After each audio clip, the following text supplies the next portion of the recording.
Hello again, I am Jim Bob. Welcome back to another episode of American Midwest. And today we are harvesting. Our first three fields are finally ready to be harvested. Let's take a look at our mini map. So you can see field 24 here with our beets, field 23 with our wheat, and field 22 with our corn. All three of those fields are now ready for harvesting. The graphic doesn't quite display properly here, but those fields are both fully ready, and as you can see we are ready to remove the tops from field 24. Fields 10 and 12 still have a couple of stages of growth to go before they're ready for a harvest. If we take a look at our stockpile over here, you'll see our hay has gone down significantly. That's because between episodes I've been busy and made a huge batch of total mixed ration to stick into our silo. I'm not entirely sure how much I made, but it's a good 200,000-300,000 litres at least, I would say. Made an awful lot of TMR. So let's take you around some of the extra stuff that we've brought into the farm. Obviously we've got the Beet equipment here that we need for our harvest. This is leased, so this is just for this one harvest, but I have made a couple of purchases. Just around here you can see I've reorganised ever so slightly. The cultiplough that was here has moved behind our other cultivator, so we have a hanger essentially just for cultivators, and we've moved our grain auger to go here, and I've purchased the Beet auger for our Terra variant as well. Quite expensive, 68,000. Not a cheap investment this, but we are going to be doing beets on a semi-regular basis, so it made sense to just buy one rather than leasing it, because we are going to need that again. Although I'm hoping that by the time we come around to do another beet harvest, we'll actually have enough money to consider actually buying one of these smaller whole Terra variants outright. Just there you can see that's where the cultiplough now lives, on the opposite end of the hanger, just over there. And also over here I've also made a couple of other slight additions. So this is going to be where we actually store our slurry that we transport down from the farm. So we have two of these slurry tanks, these underground slurry tanks. Each one of these will hold 100,000 litres of slurry, but they will only hold slurry. So the digestate that we currently have at the BGA, that cannot be held in these tanks. So that we will have to transport separately. That'll be a case of us taking our slurry setup over to the BGA and filling up there for whenever we want to use it. So for now we're just going to kind of save that for when we're working on fields 10 and 12, probably maybe just field 12, and we'll use our slurry on 22, 23 and 24. So that's kind of the changes that I've made. Most of the money, well, all of the money that we made from that great big sale has now gone, unfortunately. It's been spent, but our cows are operating at almost full capacity. They just need that extra 10% for the straw, and as things currently stand, they're making a nice tidy profit. So they're making around about $30,000 a day in profit, which is a really nice tidy amount. I need to put some skinny wheels back on our Optum. Pay the $1,000 there. I need to install the toolbox mod, I think, so I don't keep getting charged for that. We're going to hire a worker to remove the tops for us.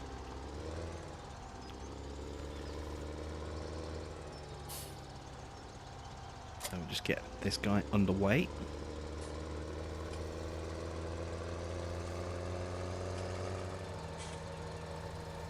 Just drive him to the edge of the field. It's going to take a while for this to be done, so I want to get a good head start on it now. We have got rain incoming at some point as well, as you can see on our weather radar.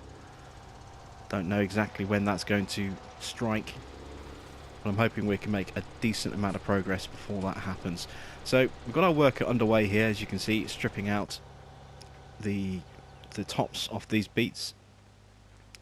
We're going to be using a different tractor for our harvesting itself. We're probably going to use the Challenger for that, I think, and then we're going to be pulling the auger with our Terra variant. And you saw the truck parked up there. We're going to be offloading our Terravarian into the truck. And then the truck will go and deliver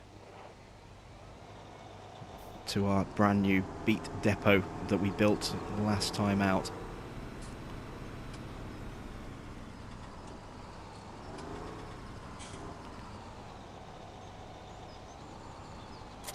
So that's our harvesting equipment hooked up.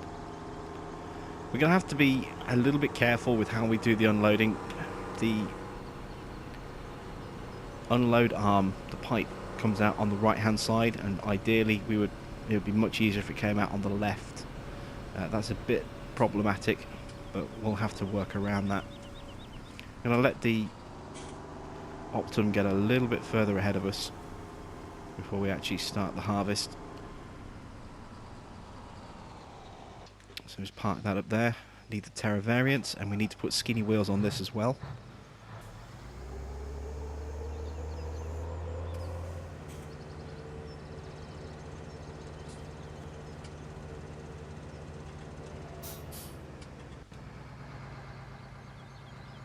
So I'll customise this for narrow twins. And there we go. It does half look weird with these twin wheels. The wheels just look too small and too spindly. But let's get our Beet tank.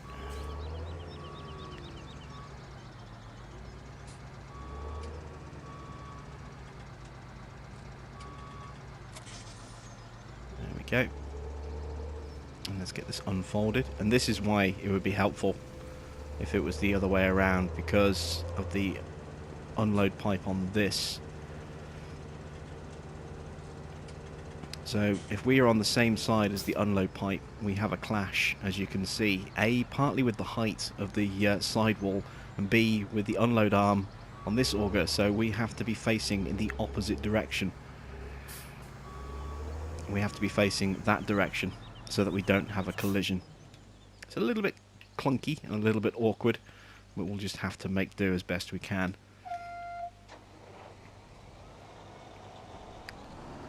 So we have a lot of work to get done. We don't have to worry about crop destruction once the tops come off, so we can drive over without damaging our beets.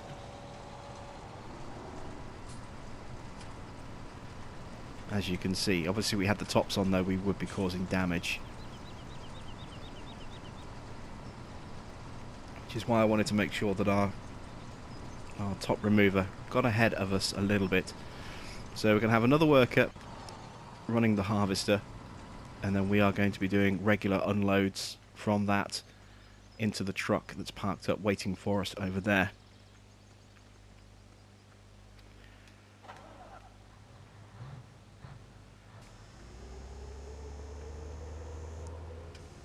As I say, trouble is though, because of the difficulty in offloading, we're either going to have to do some crafty reverse unloading, which is very, very cumbersome, or, which is probably a lot more likely, we're just going to have to wait for our tank to fill up. It fills up really, really quickly. So what I'm planning on doing is catching it just before it turns around. Oh, it's full already, look. We didn't even quite make a full row there. So we're going to be doing a lot of these unloads. There you can see we've got a height clearance, whereas it would be a little bit close if we were to try and do it on the opposite side. This side actually fits quite nicely. My biggest complaint about this rooster, or rootster as I should say, a piece of equipment from Grimmer, is its capacity is just too small. It's only 6,000 litres, it's tiny. It fills up so quickly. I mean, you saw there we've done, what, one narrow pass, and we didn't even complete that pass before it was completely full. So that's the only kind of real downside to this smaller equipment. It's not that cheap. It's 38,000. It's what, 88,000 for the harvester itself, and another 18,000 I think for the top remover. So we're paying well over 100,000 to lease some very, very small capacity equipment. It's not so much the working width that's the problem, it's just that the tank only holds 6,000 litres. It's just tiny. It's way too small. But it is what it is. So we'll just have to make do as best we can.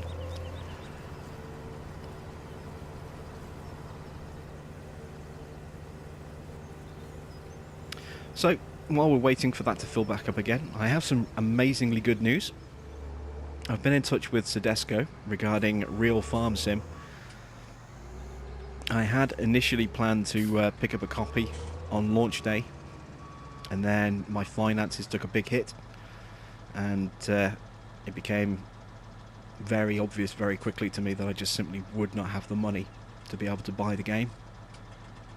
So I got in touch with Sedesco, and they have very kindly agreed to send me out a review copy when it goes live on the 20th. So I will be able to bring you that game on the channel, thanks to Sedesco providing me with a copy. So a big thank you to Sedesco for that. I'm really looking forward to giving that game a run out. We're only just a couple of days away now. Today's the 18th and that game goes live on the 20th. So just a couple of days now to go until that game goes live, and then hopefully, you know, within a few hours of that going live, I should hopefully get my my copy from Sedesco. And then, as I say, I'll be able to start recording some gameplay footage for you and doing a Let's Play series, and also giving you, you know, my thoughts on the title. So definitely looking forward to that.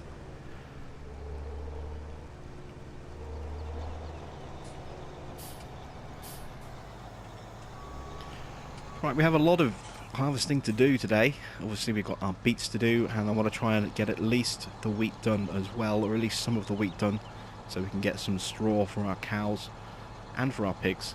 So I'm going to jump ahead a little bit, and I will catch up with you very soon.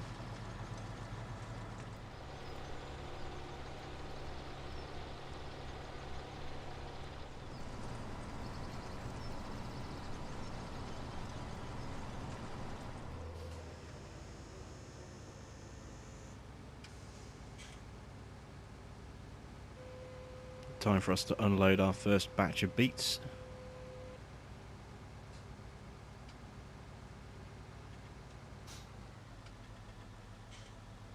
You can see just how fast the unload feature is on these augers. So quick.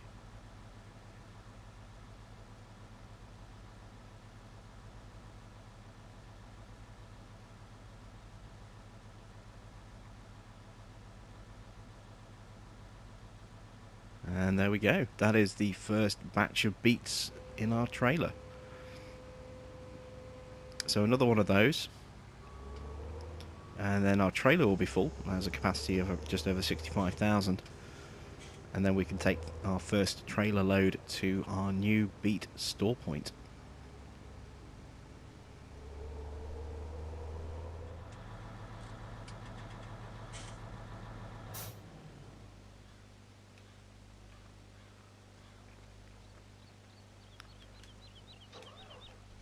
Alright, so just got to wait for this trailer to fill up, and then we'll be off and over to our new Beet lockup.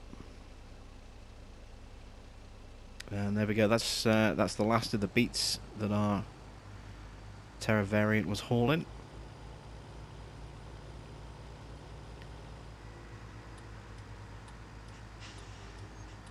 So now it's time for us to make our way over to the sell point / storage depot that we built last time out by combining those two different mods into one single building.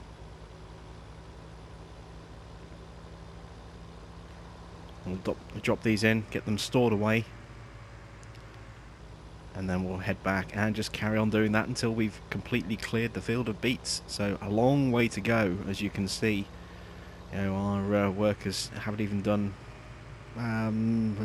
we've done maybe a third of the field in terms of tops, and we've hardly done anything of the field so far in terms of the actual harvesting. Still quite a bit of work to go.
far. It's a little bit of a trek to come all the way out here.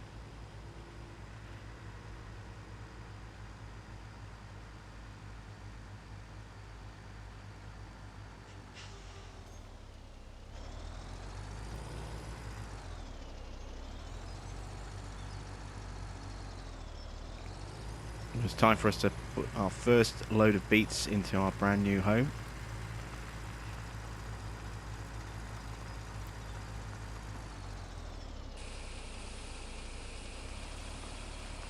Oops, a little bit too close to the door there. Have to remember that for next time. And if we check our storage, you can see our beets are now going up.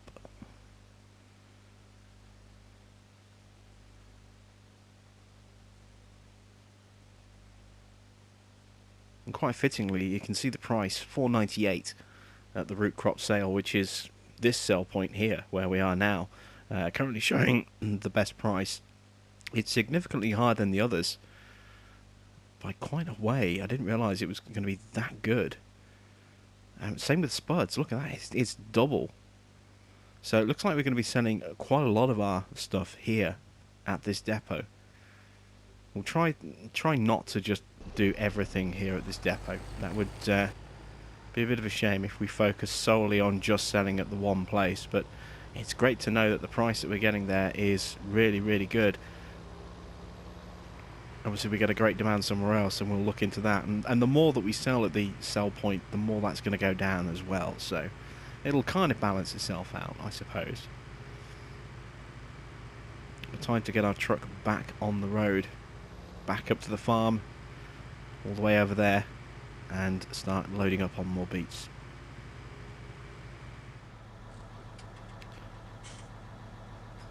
So this is about where we are on the field so far, and you'll notice that the Challenger is parked up over there. What I've done is I've put the harvester onto the back of the Optum to give the Optum something else to do, and also to take a few hours of chores off the Challenger. That already does quite a lot for us with all of our cultivating, so it made sense to kind of split the load a little bit. I've put the setup like that on the Optum with the hope that when we get to the stuff that hasn't had the tops removed, it will remove the tops as well as do the harvesting all in one motion. Should hopefully work, but we'll have to wait and see on that. But you can also see that the weather is starting to change. It's starting to get a little bit foggy, a little bit cloudy, which means that the rain is on the way. And when that happens, there'll be no more harvesting. So the time is running out for at least a few hours worth of work.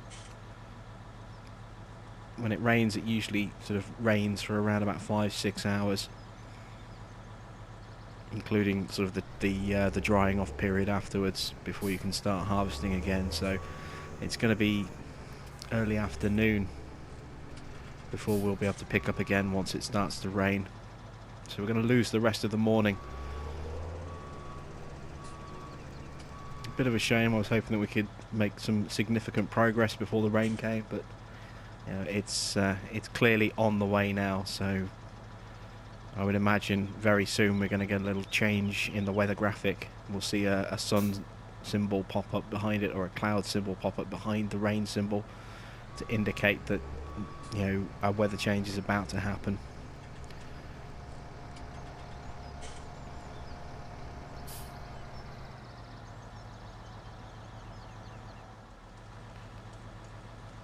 And there's the rain. I knew it was coming, and well, here it is. So that's going to put a kibosh on our harvesting, I think. Or at least it would if it was root crop. If it was, you know, grain. I don't know if that applies to root crops, actually. I guess we'll find out. I mean, the harvest is still going. Normally the second rain starts, that's it. End of harvest. Maybe we'll still be able to carry on, or at least get this field done while the rain comes. We're now about halfway through this field. See, I've actually, well, probably slightly more than halfway, maybe. According to the mini-map, we're not we're about the halfway line, but what I've also done, you can just kind of see there, is I've done a couple of passes going on the side of the field there to give us a little bit more turning room, and I've also done a couple of passes in that on the end of the field that's right next to field 23. Again, just there's a little bit more clearance over there as well. Didn't want to risk doing any damage to our wheat. So time is progressing slowly. You know, it's still raining, but we're still getting our harvest done. I'd never actually tried to do a root crop harvest in the rain before, because I don't generally tend to do root crops. So I just never gave it a second thought. You know, I've always, whenever it's rained, it's usually been when I've been harvesting grains. And of course the harvester immediately stops and pops up with the "you cannot thresh during rain or hail" message. So I just never even gave it a second thought about root crops. I just naturally assumed that any harvesting of any kind would automatically just be finito when the rain came. But you know, it's great that we have this knowledge now that you can actually harvest your beets without having to stop when the rain comes. It means that, you know, if we do have beets, we can kind of leave them, and if we do get rain, it's something for us to work on while we're waiting for the rain to pass, instead of just sitting there speeding up time, twiddling our thumbs. It means that there is still work that we can get done. So that's something to kind of store away in the memory bank for another time. As you can see, yeah, a lot of good progress has been made on this field so far. We check out our storage, you can see we're up to 193,000 litres in storage now. So we've made 3 trips so far. The container there is already half full for trip number 4. So a little bit more harvesting to go. And of course you can see that our equipment is now doing both the topping and the harvesting in one go. So a little bit more efficient, perhaps. Certainly using less equipment. You know, we're not putting any hours on the Challenger now, so I can actually put that away in a moment, now that we no longer need that. And the reason why we have the twin wheels on this auger is for this bit. Now we're going to be having to unload into the crop itself like this. Of course, with these twin wheels, we're not damaging our crop, whereas if we kept the original wheels on this Terra variant, we would have damaged everything that we just driven on. So this is definitely, I think, the way forward for us when it comes to beet harvesting, at least until we're in a position where we can afford our own Terrados. And when we do get a Terrados, we will almost certainly go with this one, the modded small one, at least to start with. It's still quite expensive, 435,000, and the header that goes with it is this six row header, which is 58,000. So you're talking a combined cost there of around about 495,000, 493,000.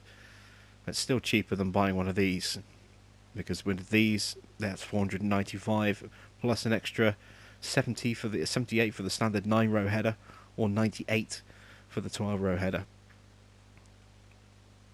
So pretty pricey.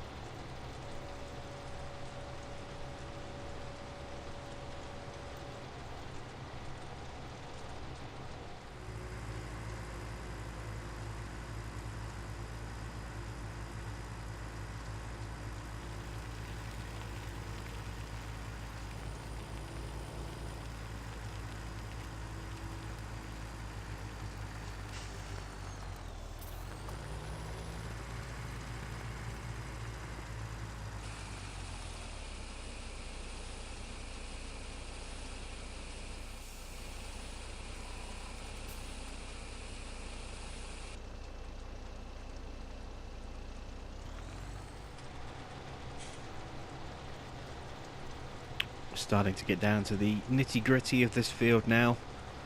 Not an awful lot left, as you can see. And we're going to run with a slightly shorter episode this time out. So we're going to split our harvest up. This episode is just going to be our beets, and then we'll start working on our wheat in the next episode once the rain has stopped. Although I might run out of fuel before this field is even finished. Our Optum has been steadily plodding away on this field, and well, the fuel tank is looking pretty low, so I think once we complete this pass and then go back down towards the sheds, I'll break him off at that point, give him a quick top up at the fuel tank, and then finish off the field in one last push. Because there's no way we're going to get the rest of this field done, I think, on the remaining 68 litres. I just can't see it happening.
We're down to the very final little strip here, so we'll do this bit ourselves to save ourselves, you know, just a little bit of wage money.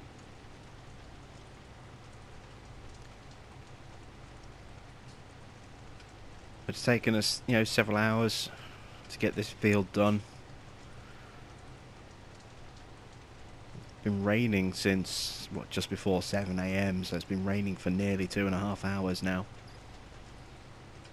So there's still probably a good 3 hours worth of time, maybe more, until we can even get started on either our remaining fields. You know, field 23 there with the wheat, or field 22 with the corn. The rain has to stop, and then the crop has to dry out before we can actually do any harvesting on it. So this is going to be kind of the last action of this episode. Getting this last shipment unloaded and squared away at our storage depot. And there we go, that is it. We have finished. So let's pull alongside. Let's get the arm up.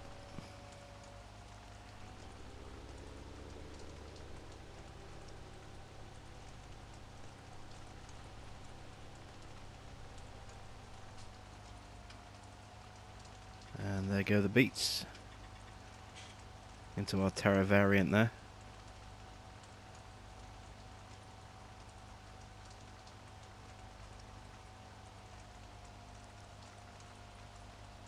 And that's going to be it for this equipment. We're not going to be using it again, so we're going to go and return it now. We're not going to probably do beets for quite some time now. We're not going to need to. I mean, we have hundreds of thousands of litres of beets in our storage shed now. So let's drop off the front half, or the rear half of the equipment there. Spin around. Obviously there is no sell point at the shop. I'm still not entirely sure why that is, but not sure why it's here on the farm instead. But we'll return the equipment. There we go. So now we just need to do something with these beets here.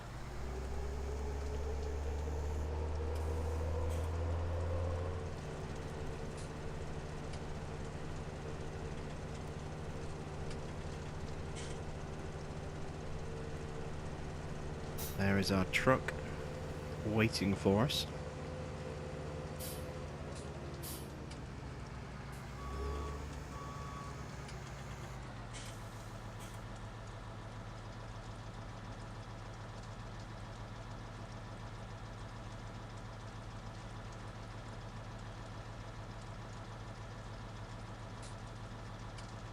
And there we go, job done. We have finished our beet harvest.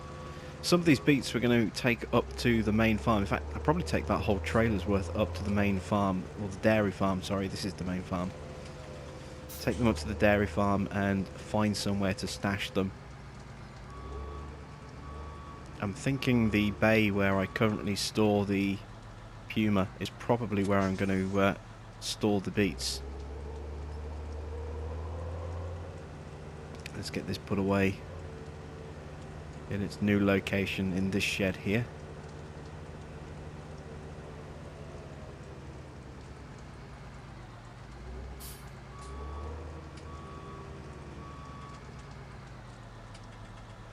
Zoom through the wall there. There we go.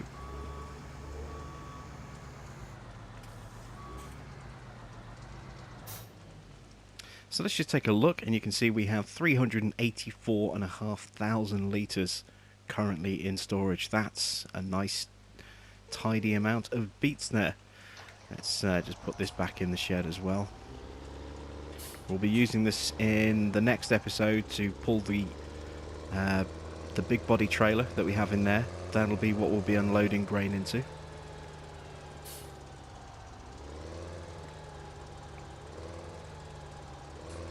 And some of that grain will also get transported up to the main farm. There we go. So, where's the truck? There we go. Let's take this supply of beets up to the farm.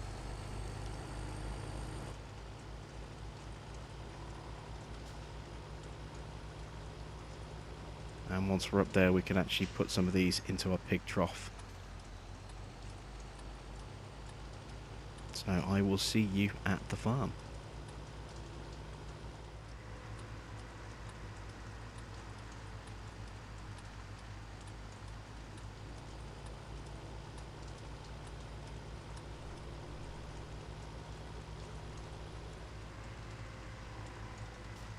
Okay, so I think we might put the Puma in there, and then we'll store our beets in there. So let me just jump out, move the Puma. This is just a temporary solution. I'm probably going to come up with another place that we can actually store the beets. I need to kind of figure that one out, but for now I think we'll store our Puma in here, like so. I don't even know if we'll be able to fit, well, we should be able to fit all the beets in here, but oops, let's have a look and see.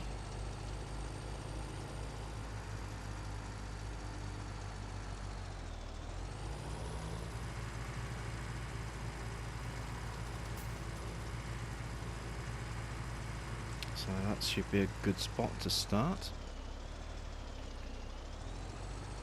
Just straighten up. Alright, so let's set cruise control to 1.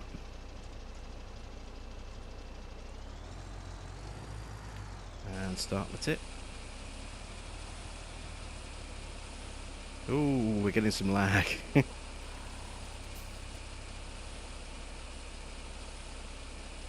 We are definitely getting some lag.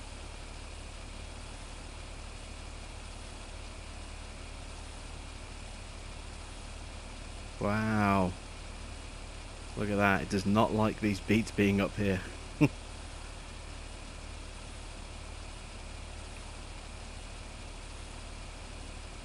Oh wow, that's horrendous.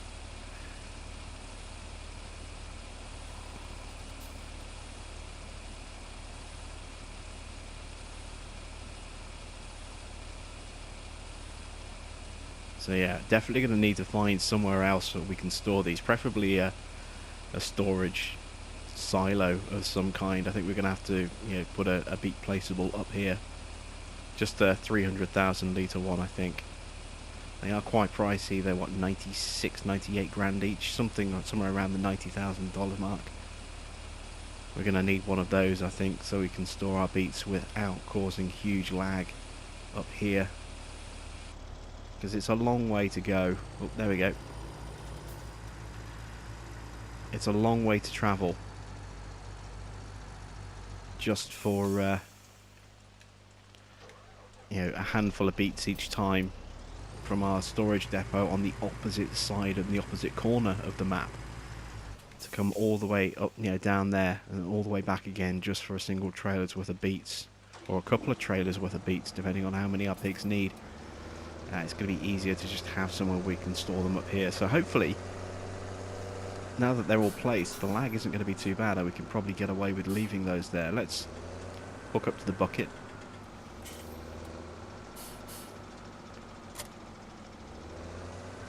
And we don't have a beet bucket, so we'll just have to use this bucket. Our actual beet bucket is on the farm, the other farm. So we might have to have that brought up.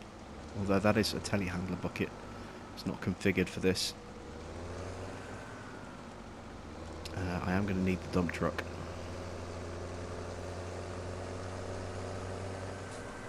So let's go grab that. There it is, our little Herbst dump trailer. I do love this trailer.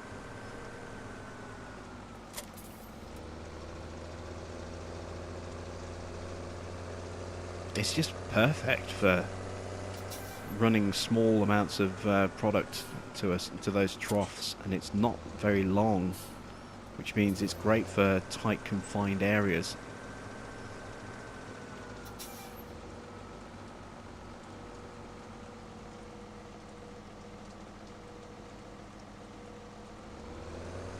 So we'll just fill this up with beets, and then we can go and feed these to our pigs. I have absolutely no idea how many they're going to need, but I think 2 scoops is probably going to be way more than we need. We probably only would need the 1 scoop if I'm honest. I mean, we've got over 100 pigs now, I think, or pretty close to. I think that's going to be more than we need, way more than we need. Let's find out.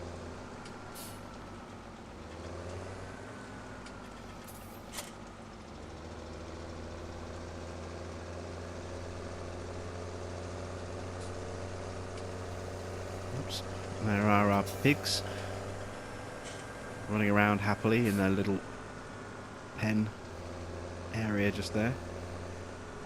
Our food trough, I think, is completely empty now, so definitely need to give them something to munch on while we get the rest of the harvesting done.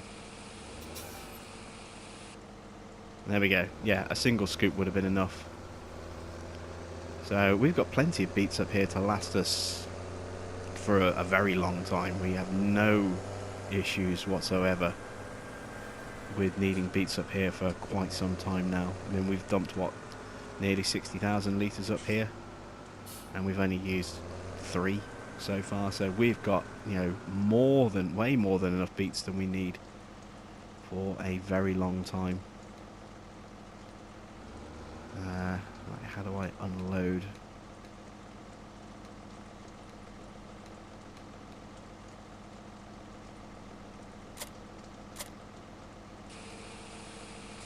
There we go. Alright, so let's just take a quick look at the animal tab. And there we go. They now have some food. So up to 102 pigs, 108 cows now. And you can see our cows are really well taken care of. They just need straw. That's all they need. Pigs need a fair bit more. So we will get on with that in the next couple of episodes with our wheat harvest and our corn harvest. Wheat will give them a nice bit of food, and the corn is going to be their staple food, so we're going to need quite a bit of corn. So we'll be transporting a few loads up and then storing them in that grain silo just there, ready for our pigs. And then we'll have some straw as well, so we'll be able to put straw bedding down for both the pigs and the cows. and then we'll probably sell the bales as well, what's left over, and we'll also store some in our silo up there. So that's it. That's the end of another episode of American Midwest. Thanks for watching. Slightly shorter episode length. Let me know if you prefer episodes to be slightly shorter like this, around the sort of 40-45 minute mark instead of just under an hour as we have been doing so far. Let me know in the comments below if you prefer your episodes to be a little bit shorter, or if you're preferring the hour-long episodes, and we'll adjust going through the series based on your feedback. So thanks for watching. I'm Jim Bob, and I'll be back with another episode of American Midwest very soon.